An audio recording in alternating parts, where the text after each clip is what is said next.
Hi guys, നമ്മളെല്ലാവരും ആണുങ്ങൾ പ്രത്യേകിച്ച് അടുക്കളയിൽ സ്ട്രഗിൾ ചെയ്യുന്ന കാര്യം ദോശ എങ്ങനെ റൗണ്ടായിട്ടും നല്ല മൊരിമൊരി പോലെ ഉണ്ടാക്കാമെന്നതിനെ കുറിച്ചാണ്. അപ്പൊ ആ പ്രശ്നം നമ്മളോട് സോൾവ് ചെയ്യാണ്. ഞാൻ ഒരു ചെറിയ ടിപ്സ് ഞാൻ ഒന്ന് ഷെയർ ചെയ്യാണ്. അത് എങ്ങനെയുണ്ടെന്ന് നോക്കിയിട്ട് നിങ്ങൾ ദൈനംദിന ജീവിതത്തിൽ യൂസ് ചെയ്ത് നോക്കും കേട്ടോ. Let's go to video.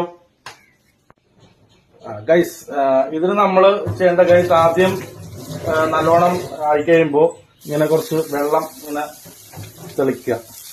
എന്റെ ഭാര്യ പറഞ്ഞ ഐഡിയ തന്നെയാണ്. വെള്ളം തെളിക്കുക, എന്നിട്ട് ഇങ്ങനൊരു നമ്മുടെ തുണി വെച്ചിട്ട് ഇങ്ങനെ തുടക്കുക. തുടച്ചതിന് ശേഷം മാവ് ഇങ്ങനെ എടുത്തിട്ട് ഒരു മാവ് ഇങ്ങനെ ഒഴിക്കുക. ശേഷം ഇങ്ങനെ റൗണ്ടായിട്ട് ഇങ്ങനെ കൊടുത്തു കഴിഞ്ഞാല്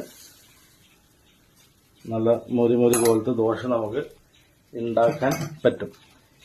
നല്ല മൊരി പോലത്തെ ദോശ ഉണ്ടോ. അപ്പൊ ഗൈസ്, ഇങ്ങനെ ഇതുപോലത്തെ ചെറിയ ടിപ്സുകൾ ഞങ്ങൾ തരുന്നതായിരിക്കും. Okay, by.